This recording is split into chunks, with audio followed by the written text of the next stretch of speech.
So we begin this morning with a significant change to U.S. policy regarding the war in Ukraine. A U.S. official has confirmed to CBS News President Biden has given authorization for Kyiv to use U.S.-supplied long-range weapons to strike deep into Russian territory. Now, these weapons, known as the Army Tactical Missile System, can travel about 190 miles.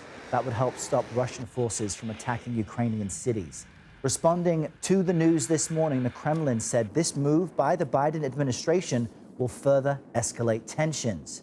And this comes as Russia launched a massive aerial attack on Ukraine over the weekend. Described by Kyiv as the largest it's seen in months. Russia fired 120 missiles and 90 drones targeting the country's energy grid. And overnight, a Russian missile hit a residential building. This is in Ukraine's northeastern city of Sumy, killing at least 11 people, and that includes 2 children. While at least 8 people have been killed on a strike this morning on Ukraine's port city of Odessa.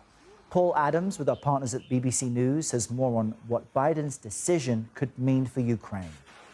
We understand that this will be used initially in aid of Ukrainian forces who are currently operating inside Russia in the area of Russian territory in Kursk that they've been holding since August. That is important for them because they are anticipating a Russian counteroffensive in Kursk, assisted by as many as 10,000 North Korean troops any day now. And so the arrival or the ability to use the ATACMS missiles to complicate Russia's planning will be important to the Ukrainians. Whether they are granted the permission to use it more widely in the future, well, we'll have to see. We don't know how many of these systems they have, and we also don't know exactly what the Americans are saying in terms of what they can and can't do with them. It is also possible that Britain and France may follow Washington's lead and grant permission for Ukraine to use the Storm Shadow missile, also to hit targets deep inside Russia. None of these things in and of themselves can be regarded as game changers. They're not necessarily going to change the course of the war in any emphatic way, but I think Ukrainian officials believe that it is a necessary step and one that will somewhat redress the balance of military might at a time when they really feel they're on the receiving end of a slow, grinding Russian advance in the east, and a feeling that Ukraine for the last several months has really been on the back foot. Now, President Biden's decision to lift weapons restrictions for Ukraine comes as he's set to attend the G20 summit in Brazil today. And guess who else is there? CBS News White House reporter Willie James Inman. He joins us live from Rio de Janeiro this morning. Beautiful location to catch you at. So let's talk about this. How is the war in Ukraine now expected to feature on this year's G20 summit agenda? Hey there, Errol. A warm welcome to you from Rio de Janeiro, Brazil, where the president is expected to attend those G20 meetings. So look, this communique, the statement that comes out and that's agreed to by all the G20 countries, will look a lot different than a statement or a communique that comes from the G7 nations. Remember, the G7 nations are essentially aligned politically in terms of how they feel about the situation in Ukraine. But the G20 includes Russia.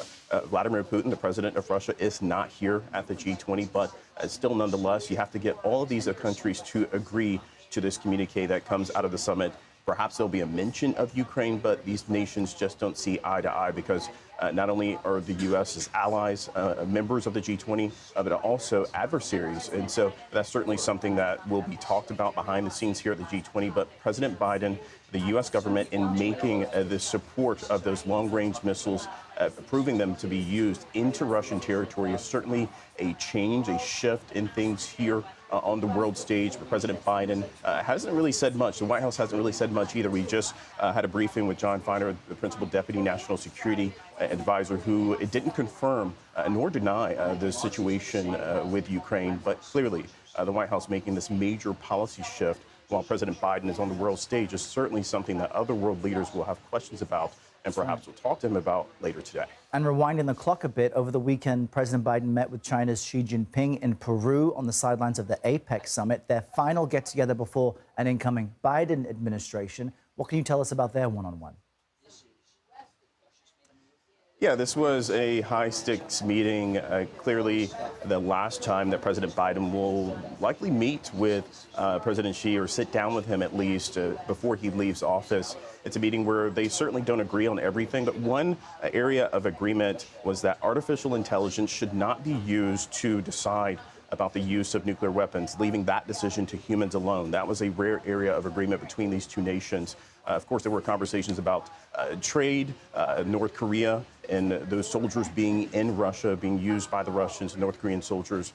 Clearly, the U.S. and China don't see eye to eye on everything, but a pivotal meeting. And one note I'll make before we leave you here from Rio is that China, the president of China, President Xi, said that he will work with the incoming administration despite those trade tariffs that President-elect Trump has said that he would levy on the Chinese goods. Very interesting. All right, Willie James Inman, great to see you this morning. Thanks so much.